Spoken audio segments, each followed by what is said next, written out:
Hello everyone, my name is Perez-Carreno, and today we are talking about OpenAI's new agent builder and what it means for other tools like Maker.com, n8n, Zapier, etc. This is, I don't know, sort of a buzz topic right now, but not to worry. I don't really think OpenAI is out to get any of these tools. They're just making something that might make sense for people that are in the OpenAI ecosystem specifically. So I'll show you what it looks like in a moment, and it's nice. I think it's a great start. So for those of you who have no idea what I'm talking about, there are tools out there that allow you to create automations or workflows across different systems. n8n is one that I talk about a lot because it is very robust and it allows you to do many things, both developer oriented and non-developer oriented. Things like, oh, I want to have a trigger that every time an email comes into my Gmail inbox, I want to process it with OpenAI's ChatGPT, or I want to process it with Anthropic, or whatever. I want it to do something, read it, understand it, then send it over to my catalog and check the products, and then from that get the prices, and then draft another email, send it back to the person with a quote, right? So you can do all sorts of very nice things like that, or you could do we were talking about yesterday, voice assistants, that sort of stuff. You can connect them to n8n, have it go into your knowledge base, and do all sorts of fun things. Now, there's n8n, there's make.com, which is very similar, and it's also drag and drop interface where you just create little notes and say, if this happens in this tool, like Stripe, I receive a payment on Stripe, I want to send this payment over to QuickBooks, for example. Or it comes in through Stripe, then I want to send it over to my other accounting system that might not have a direct integration with Stripe, things like that. Or I might have something where maybe people are paying directly and I have a spreadsheet where I'm entering the bank details every day or something like that. Then it could read a new row and then find it and match it and then mark that customer's order as paid, and I don't have to go and manually do it for each one and send them the email. I could just have everything just do it automatically. So that is why these tools exist. And n8n has been around for, I think, 6 years now. And it's really grown in the past year because there's all this AI stuff, automation going crazy, and everyone wants it. And so it's grown a lot. And now the benefit of n8n is that there's a huge community. So you can find a lot of videos online on how to do a lot of these things. But also, there's the added benefit that there are a lot of templates out there. And these templates allow you to basically hit the ground running. So there might be something that you want to do, and there's thousands of these templates. For example, maybe a template that reads the email, like I was saying, parses it, then does something after.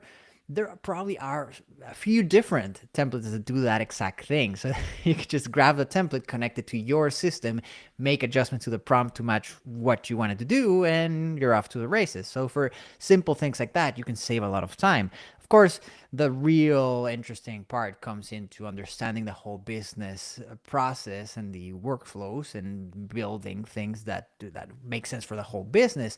But if you're just wanting to have something that just runs, nowadays it's very easy to get started, especially with tools like n8n. Now, there is a new thing that just came out. I realized it came out yesterday because I was setting up an OpenAI developer account for one of our customers because we're doing something in n8n, right? And you have to have an API account. It's not the same. ChatGPT, like the one you use, is not the same as the developer account that's for using the API because it's credit based or token based. Basically, they charge you per certain amount of tokens, and it's not expensive, but well, it can be expensive. Don't get me wrong, but it's not really that expensive depending on what you're doing. And so I was setting up the new account, and I saw they had the agent builder, and I'm like, oh, what is that? But then I just sort of left it there. And then in the afternoon, I found out that there's this whole new announcement about this new thing. And so that's what I wanted to talk about today. It's nice. It's very interesting what they're doing here. I think it has a very specific market. So let me show you what it looks like, if I can. Agent builder. There it is. So what you see here is OpenAI's new agent builder. And for those of you who have used n8n or similar, it is node-based, as you can see here. And basically you have a start point, and then you have your agent, and in the agent you can tell it what you want. So basically this is where you put your prompt. Like, you will You are an agent that does this, and this, and you give it the instructions, right? And then you can have it include chat history. You can determine which model you want to use from a ton of different models. You can determine the reasoning effort if it's a reasoning model.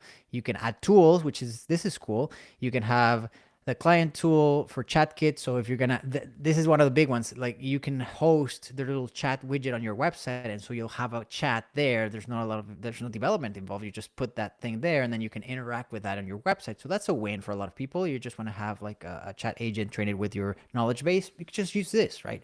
Put it on your website, and then have it be able to talk to your files, and people can just like get pricing, things like that. Very nice. You can also connect it to MCP servers. We'll get on that another topic. But there's file search, there's web search. You can have it actually search the web to do specific things. When you go into the web search tool, you can actually set the user's location. You can search only specific websites. So this gets really powerful because sometimes you don't even have a knowledge base. You just point it to your website. Or if you're going to do some sort of like scraping type thing, not scraping, but I mean, you want to get data from different sources, you could have specific websites here that you wanted to reach to get information for people, right? So it could be very powerful, and it's just, you're just clicking around, and you can tell it to return text or JSON, or like we were talking about, the widget that you can create and build this little thing that you can attach into the website, which is really cool.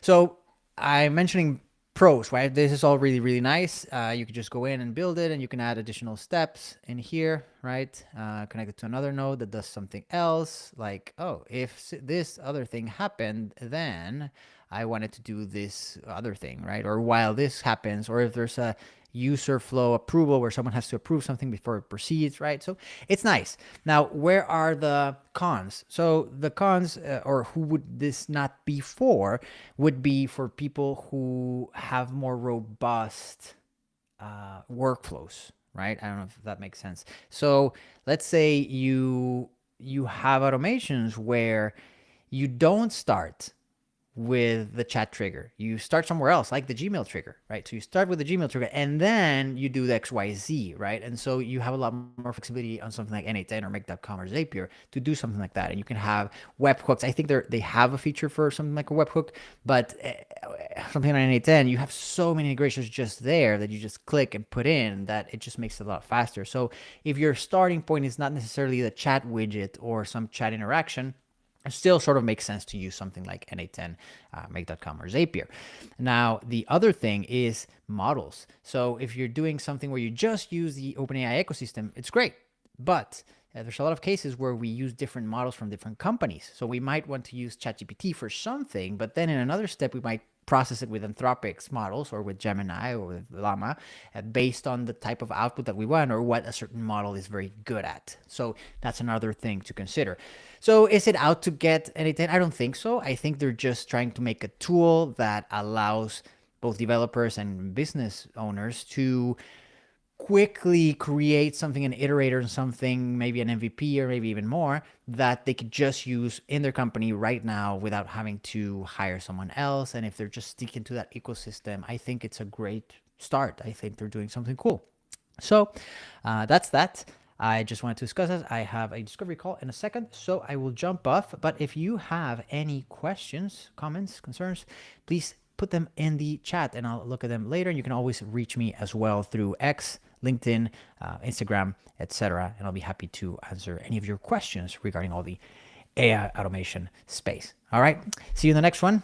Thanks for joining. Cheers.